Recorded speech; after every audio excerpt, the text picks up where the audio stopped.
Este es el podcast del Instituto Matías Romero.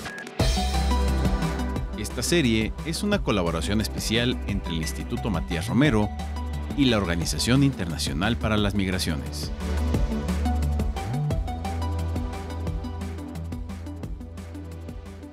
Sean todas y todos bienvenidos a un nuevo episodio del podcast del Instituto Matías Romero. Les saluda el embajador Germán Aschentrup Toledo.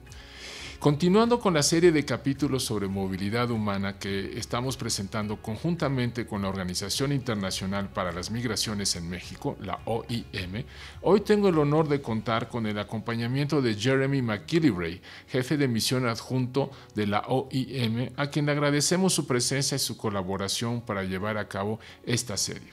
El capítulo de hoy lo dedicaremos a conversar sobre las narrativas positivas en torno a la migración en las cuales está trabajando la Organización Internacional de las Migraciones aquí en México. Bienvenido, Jeremy. Muchas gracias, embajador. Gracias por la invitación. Comencemos. Mi primera pregunta sería, ¿qué son las narrativas positivas sobre la migración y cómo se desarrolla el trabajo de la OIM en esta materia?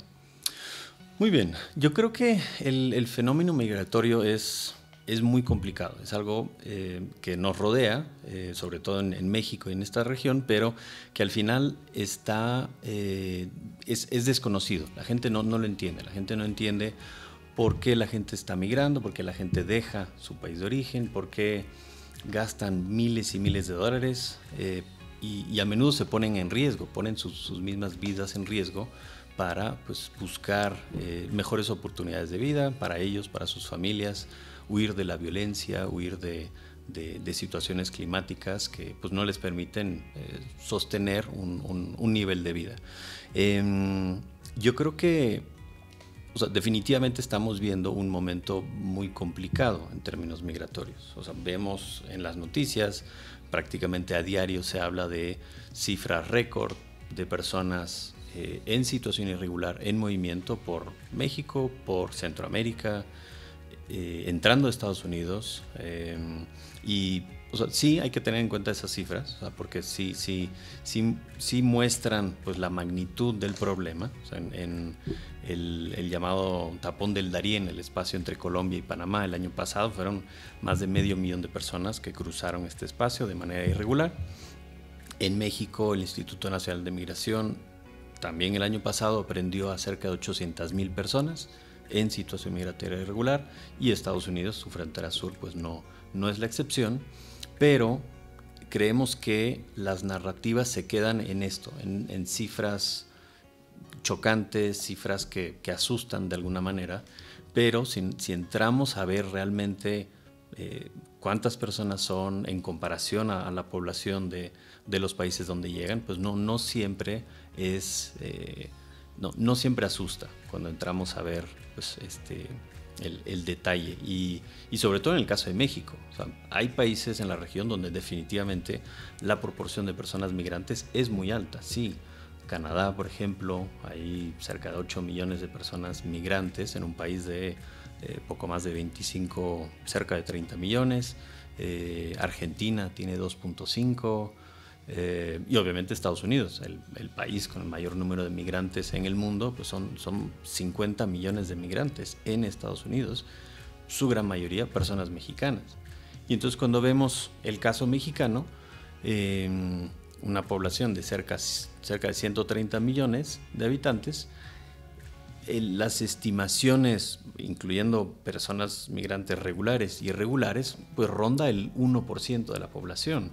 Es entre 1.5 millones de personas, su gran mayoría en situación regular, y esto representa, te digo, el 1%. Entonces, queremos romper con esas falsedades en torno a la migración, y lo vemos mucho en los medios, que usan estas cifras choque que te estoy mencionando, usan imágenes, hablan de las caravanas, hablan de grandes grupos de migrantes en tránsito por el país.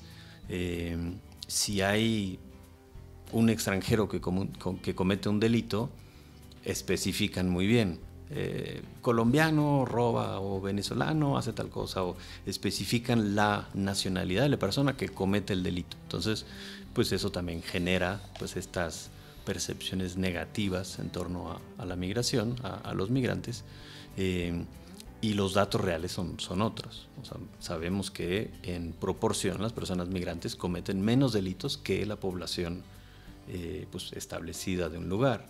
Ya no estamos en la pandemia, pero durante la pandemia nosotros teníamos mucho trabajo en la frontera norte con albergues, con espacios de aislamiento para población migrante, y claramente la prevalencia del virus en población migrante era menor que el de la población de acogida. Entonces nos parece importante pues sacar a relucir esos datos pues que hablan de la realidad de la migración y no de percepciones. Y que siempre hay un lado positivo de la migración, ¿no? Exacto. No todo es negativo. Uh-huh.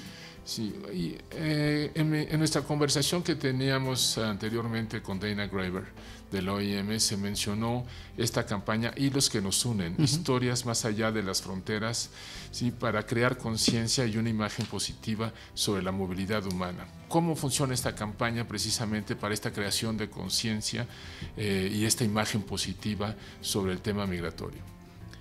Sí, yo creo que, o sea, retomando tu punto de lo positivo de la migración, creo que México está en un momento donde puede sacar mucho provecho de la migración, porque podemos hablar mucho de los derechos humanos de las personas migrantes, de pues, espacios multiculturales que sí son positivos, pero si lo miramos de una manera quizás fría, quizás más calculadora, México está ahora en una posición en la que están o estaban pues otros países en el norte, Canadá, Estados Unidos, muchos países europeos, en términos de necesidad de mano de obra. Necesitan personas. Son países donde la tasa de natalidad está bajando. Muchas personas ya no quieren hacer ciertos trabajos. México está yendo hacia ahí.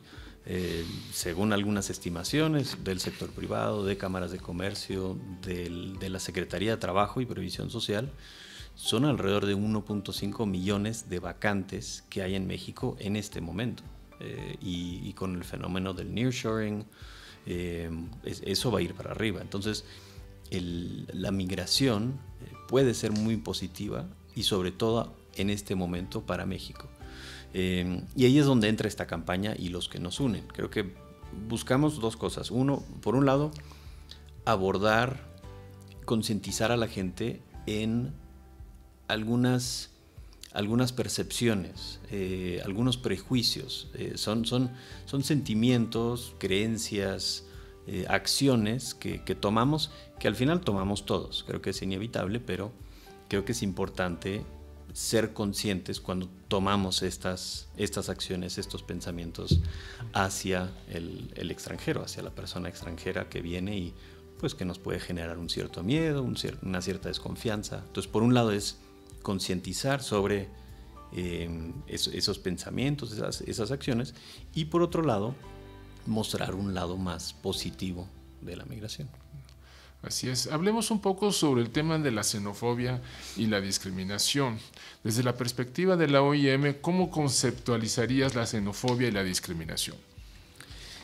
La xenofobia en realidad es xeno extranjero o persona diferente y fobia miedo. O sea, es el miedo al extranjero, a la persona que es diferente.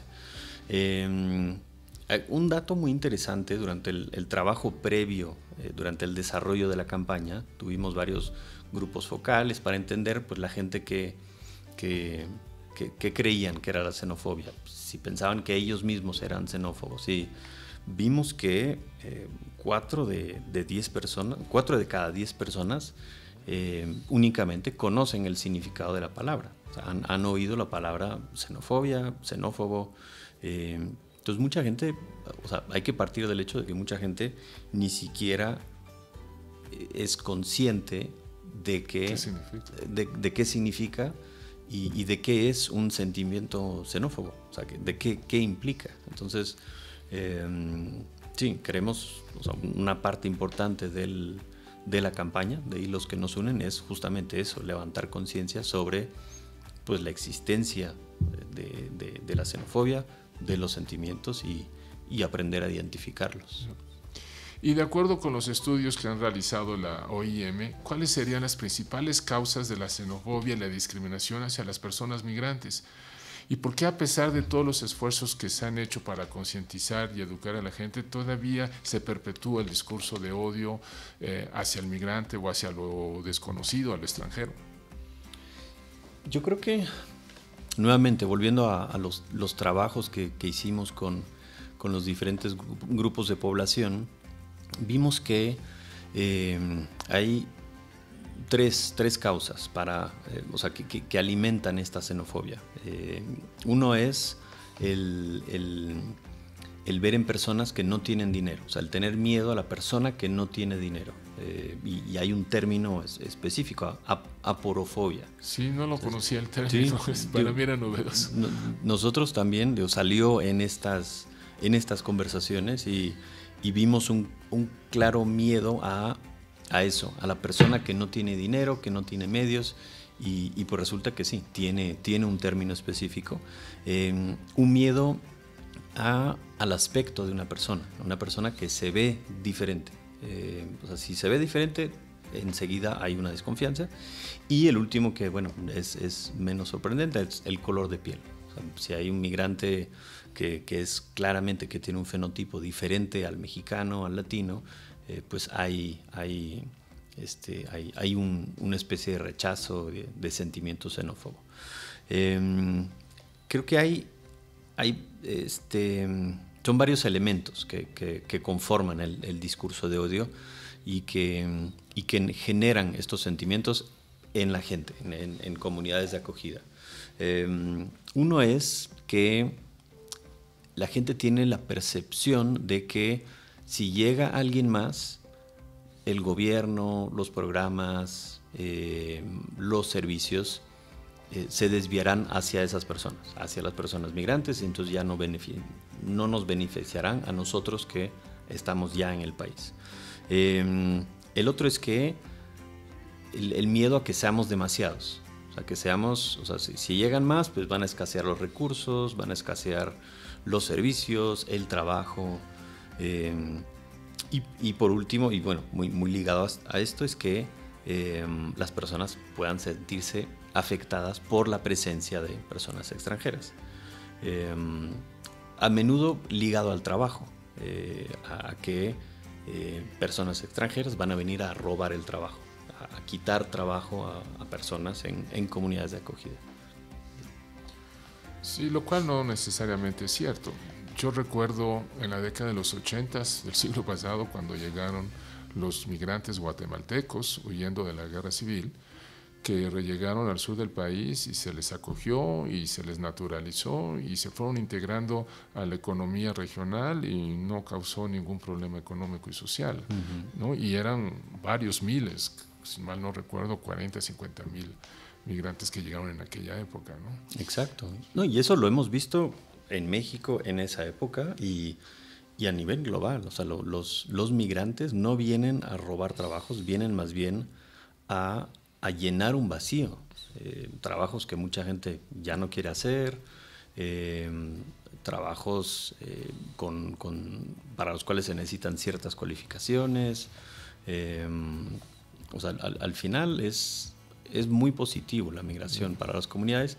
Hay que saber cómo identificarlo y cómo explicarlo. Pero precisamente ahí viene la siguiente pregunta. ¿Cómo podemos empezar a cambiar las percepciones y prejuicios que tienen los ciudadanos de a pie en las grandes ciudades mexicanas respecto a las personas migrantes y respecto de la propia migración? Yo creo que es, al final, hablar mucho del tema. O sea, hay que poner el tema sobre la mesa, hay que explicar qué trae la migración a México. Y en realidad, o sea, si lo vemos, o sea, nos echamos para atrás un poco. O sea, México es un país de migrantes. habrán algunos que están más en contra. Yo soy descendiente de un migrante. Exacto. Alemán que llegó a este país hace muchos años. No, o sea, todos pues tienen raíces, tienen raíces de fuera. O sea, y puede ser de la región, puede ser de Europa, de otros continentes.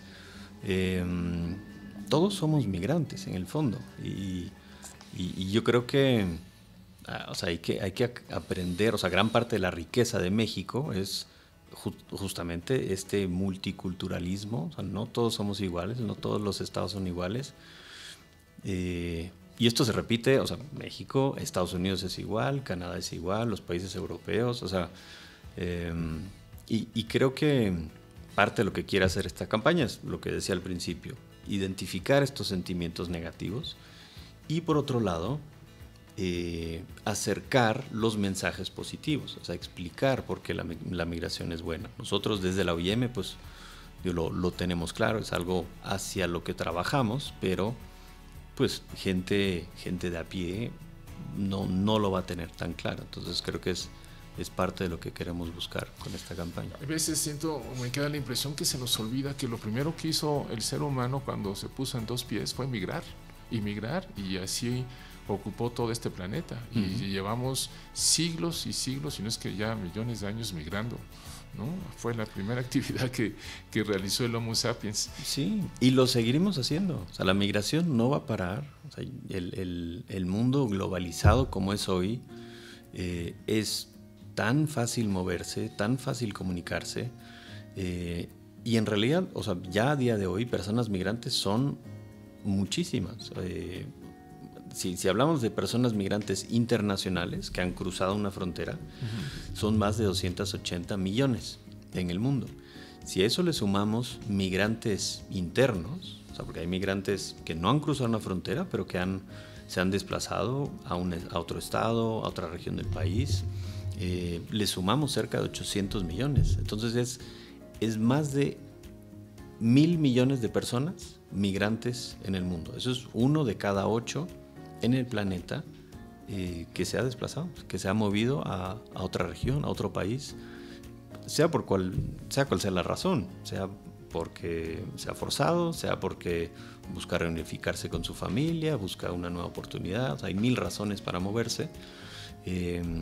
Y sí, 1 de cada 8 personas en el planeta es migrante.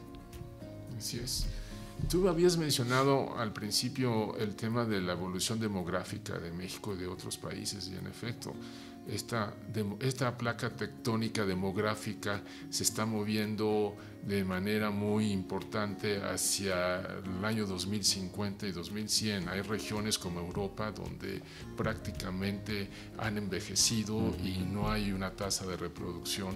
La tasa de natalidad es prácticamente cercana a cero y tienen una gran necesidad de migrantes, y México seguirá creciendo hacia el año 2050. Tendremos alrededor de 148 millones de mexicanos, pero para la segunda mitad del siglo vamos a perder varios millones, ¿sí? Y entonces se ve en la migración pues como una posibilidad de resolver estos problemas de escasez de fuerza de trabajo que ya se están observando en muchos países. Hay escasez de enfermeras, de doctores, de choferes, de estibadores, de policías, por ejemplo, en Estados Unidos, ¿sí? Y aquí en México, en efecto, el problema en estos centros de desarrollo industrial del norte del país es que hay escasez de mano de obra, no están encontrando mano de obra suficiente para las nuevas plantas industriales que se están estableciendo ahí, y con el nearshoring en efecto va a requerirse mayor mano de obra, ¿no? Pues sin duda que es un tema muy, muy importante, la evolución demográfica y la migración. Ya que para terminar y concluir y ya despedirnos, Jeremy, finalmente, ¿qué mensaje positivo sobre tolerancia, multiculturalidad e integración en nuestro país compartirías con el público que nos sigue? Yo creo que se resume pues a lo que te decía al principio. Hay que ser conscientes de los sentimientos que tenemos. ¿Por qué estamos teniendo estos sentimientos en contra de una persona que se ve diferente, que viste diferente, que claramente no es mexicana o no viene de la región? creo que hay que empezar a cuestionarnos el por qué tenemos esos sentimientos, de dónde vienen y en qué están basados. O sea, tengo ese sentimiento porque vi una portada en un periódico donde se hablaba mal de una persona migrante o se mostraba una caravana con cientos de personas en movimiento, o realmente sé por qué esa gente está moviendo, qué está buscando esa gente, y cómo mi país al final se podría beneficiar de la llegada de esas personas. A mí me gusta mucho volver a un ejemplo que creo que es una maravilla. En Tijuana, en el 2016, con las primeras llegadas de las personas haitianas, se generó lo que llamaban un Little Haiti, un pequeño Haití en Tijuana, en el centro. Y o sea, fueron pues muchas familias haitianas que llegaron durante varios años, se fueron estableciendo en Tijuana, y es un ejemplo de una integración exitosa de lado y lado en realidad. O sea, la comunidad tijuanense pues aceptó a los haitianos, les dieron trabajo, se pudieron integrar. Los haitianos por su lado igual, o sea, trabajaron, eran positivos, la gente le encantaba su actitud, y entonces es posible, o sea, es posible que haya una integración que al final beneficie a las personas migrantes, a las comunidades de acogida y al final pues a las familias de las personas haitianas en Haití, que obviamente pues recibían apoyo, recibían remesas. Entonces creo que eso es lo que queremos poner sobre la mesa: identificar lo negativo y combatirlo con experiencias positivas de la migración. Sí, darle más visibilidad a los aspectos positivos, ¿no?, de la migración. Sí. Muy bien, gracias Jeremy por tu participación, así como la colaboración de la OIM México para ofrecer a nuestro auditorio esta serie de capítulos enfocados en la movilidad humana. Esperamos que este capítulo haya sido enriquecedor para todos ustedes. Síganos en nuestras redes sociales para conocer todas las actividades que el Instituto Matías Romero tiene abiertas al público. Muchas gracias, Germán, muchas gracias por la invitación. Nuevamente felicidades por los 50 años del Instituto Matías Romero, y pues invito a los oyentes a seguir la campaña y los que nos unen en nuestras redes y a través de los diferentes eventos culturales que tendremos. Muy bien, gracias. Puedes consultar el resto de los podcasts IMR en Spotify, Apple Podcast, así como en el sitio web del Instituto Matías Romero. Esta serie es una colaboración especial entre el Instituto Matías Romero y la Organización Internacional para las Migraciones.